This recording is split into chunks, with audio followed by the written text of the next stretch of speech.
ఈ 52,700 కోట్లకు చంద్రబాబు నాయుడు గారు ఇప్పుడు చెప్పిన ఈ 6 హామీలు ఇవి కూడా యాడ్ చేస్తే ఈ స్లైడ్ 14 చూపించు 14 ఈ 6 కూడా యాడ్ చేస్తే ఏమన్నాడు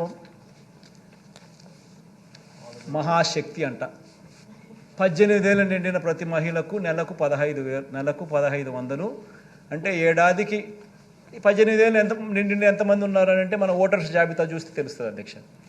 మన ఓటర్ల లిస్టు చూస్తే ఎంతమంది మహిళలు ఎంతమంది మహిళలు ఉన్నారు 18 ఏళ్ళు నిండిన వాళ్ళంతా మొత్తం ఓటర్స్ లిస్టులో ఉంది. వాటికి మనము 2,10 లక్షలు ఉంటే మనం వాటికి 2 కోట్లు చూపిస్తున్నాం, కొంచెం వాటికి తగ్గించినాం. అట్లా వేసుకున్నా కానీ 36,000 కోట్లు ఈ మహాశక్తికి. తల్లి తర్వాత ఈ తల్లికి వందనం, అది ఏంది ఎంతమంది పిల్లలు ఉంటే అంతమందికి 15,000 అంట. ఏం నోటికి ఎంత వస్తే అంత చెప్పేసేయడమే కాబట్టి ఏం పోయేదేముంది అని చెప్పి ఇచ్చేదే సచ్చేదే మళ్ళీ అనే లెవెల్లోకి మనుషులు చెప్పేయడం మొదలు పెడతా ఉన్నారు. తల్లికి వందనం అని చెప్పి ఎంతమంది పిల్లలు ఉంటే అంతమందికి. రాష్ట్రంలో 83 లక్షల మంది పిల్లలకు మనం మంచి జరిగిస్తూ 44 లక్షల మంది తల్లులకు మనం ఇస్తూ ఉంటే ఆయన 83 లక్షల మంది పిల్లలకు లెక్కేసుకొని దానికి 12,450 కోట్లు. తర్వాత యువగలం, ఈయనే ఇంతకుముందు 2014లో ఇంటింటికి ఉద్యోగం ఇకపోతే 2,000 రూపాయలు నిరుద్యోగ వృత్తి అని చెప్పినోడు అది చేయకపోగా ఆ 2014లో ఎన్నికల మేనిఫెస్టోలో ఇచ్చిన మాట, ఇది ఇచ్చిన మాటే. ఆ అక్క చెల్లెమ్మలకు ఆ డబ్బు కూడా తను చెప్పిన మాటే, ఆ మహాశక్తి లాంటిది. అది లేదు, ఈ యువగలము లేదు. 2014లో చెప్పింది లేదు, చేసింది లేదు. దీనికేమో మళ్ళీ 20 లక్షల మంది పిల్లలకు నెలకు 3,000 రూపాయలు చొప్పున వేసుకుంటే 7,200 కోట్లు. తర్వాత దీపం పథకం 2014 ఎన్నికల మేనిఫెస్టోలో కూడా ఇలాంటి పథకమే పెట్టినాడు, గ్యాస్ సిలిండర్ల పథకం. అది చేసింది లేదు. అది చేయకపోగా ఇప్పుడు కొత్తగా ప్రతి కుటుంబానికి 3 గ్యాస్ సిలిండర్లు ఉచితమని చెప్పి మళ్ళీ పెట్టాడు, దానికి 4,600 కోట్లు. తర్వాత అన్నదాత అని మన రైతన్నలకు మనం 13,500 రైతన్నలకు ఇస్తా ఉన్నాం. మనం చెప్పింది రైతన్నలకు 12,000 ఇస్తామని, కానీ మనం రైతన్నలకు చెప్పిన దానికన్నా మిన్నగా 13,500 మనం ఇస్తా ఉన్నాం.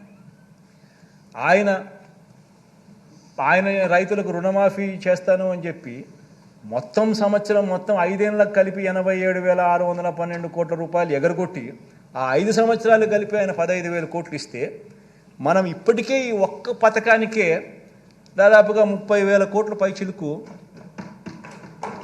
33,000 కోట్లు మనము ఈ రైతు భరోసా కింద మనం ఇప్పటికే ఇచ్చేసాం రైతులకు. అలాంటి పథకానికి కూడా మళ్ళా అప్పుడు 13,500 ఇవ్వడానికే రైతులకు మనసు రాలా. ఇప్పుడు దానికి పోయేదేముందిలే అని చెప్పి 20,000 అంటున్నాడు. దానికి ఇంకొక 10,000 కోట్లు, 11,000 కోట్లు, అంతా కలిపితే 73,000 కోట్లు.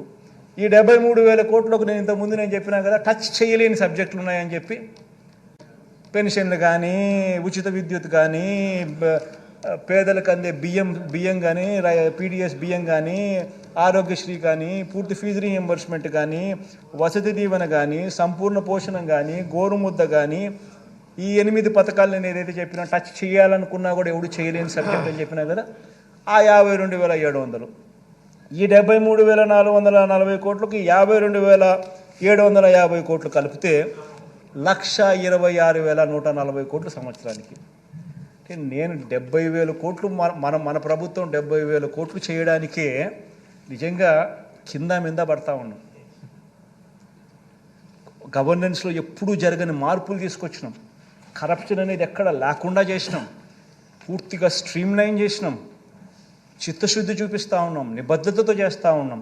ఇంత చేస్తూ ఉన్నా కూడా మనం 70,000 కోట్లకు చాలా లాగుతూ ఉంటే కూడా జరుగుతూ ఉంటే ఈయన 1,26,000 కోట్ల రూపాయల సంవత్సరానికి నేను చేసేస్తాను అని చెప్తా ఉన్నాడు. ఇంకా ఇంకా ఇంకా ఇంకా ఇంకా 6 పథకాలకి ఇంకా ఉన్నాయని చెప్తున్నాడు. మళ్ళా ఇంకా 6 పథకాలకి ఇంకా ఉన్నాయని చెప్తున్నాడు. అంటే నేను అడుగుతా ఉన్నాను అధ్యక్ష, అంటే మనం 70,000కే కష్టపడతా ఉంటే 1,26,000 ఇప్పటికే మళ్ళా ఇంకా ఏదో చెప్తానంటున్నాడు. అంటే నేను ఆలోచన చేయమని చెప్తాను. ప్రతి ఇంట్లో ఈ చర్చ జరగాలి.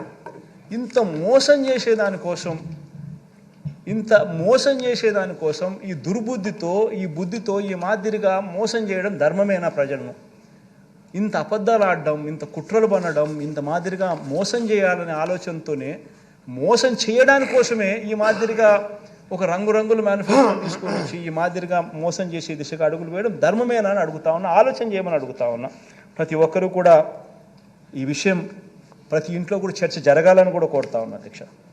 అధ్యక్ష చంద్రబాబు నాయుడు గారిని అడిగితే, అధ్యక్ష మరి జగన్ 70,000కే ఇంత కష్టపడతా ఉన్నాడు కదబ్బా, నువ్వు 70,000కే రాష్ట్రం శ్రీలంక అయిపోతుందని అంటున్నావు కదా, మరి నీకు ఇవన్నీ చేస్తే కనీసం 1,26,000 నువ్వు చెప్పి ఇంకా కొత్త ఎన్ని యాడ్ చేస్తే అది ఇంకా 1,50,000కు పోతుందేమో నాకు తెలియదు.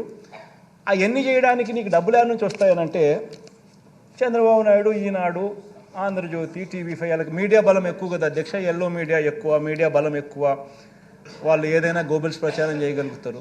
వాళ్ళందరూ ఏమంటారు, చంద్రబాబు నాయుడు సంపద సృష్టిస్తాడు. ఆశ్చర్యం అనిపిస్తుంది అధ్యక్ష, చంద్రబాబు నాయుడు సంపద సృష్టిస్తాడు అని అంటాడు.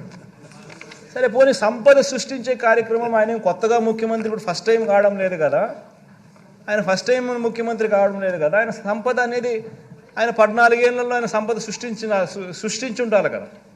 సో 3 సార్లు ఆయన ముఖ్యమంత్రి అయినాడు. సో 3 సార్లు ఆయన ముఖ్యమంత్రి గతంలో పనిచేసినాడు. పనిచేసినప్పుడు ఆ గత ట్రాక్ రికార్డులో ఏ మేరకు ఆయన సంపద సృష్టించినాడు అని కూడా ఒకసారి చూస్తాం అధ్యక్ష. ఎందుకంటే ప్రజలందరికీ కూడా ఈ సభ ద్వారా ప్రజలందరూ కూడా ఇదంతా కూడా చూడాలి.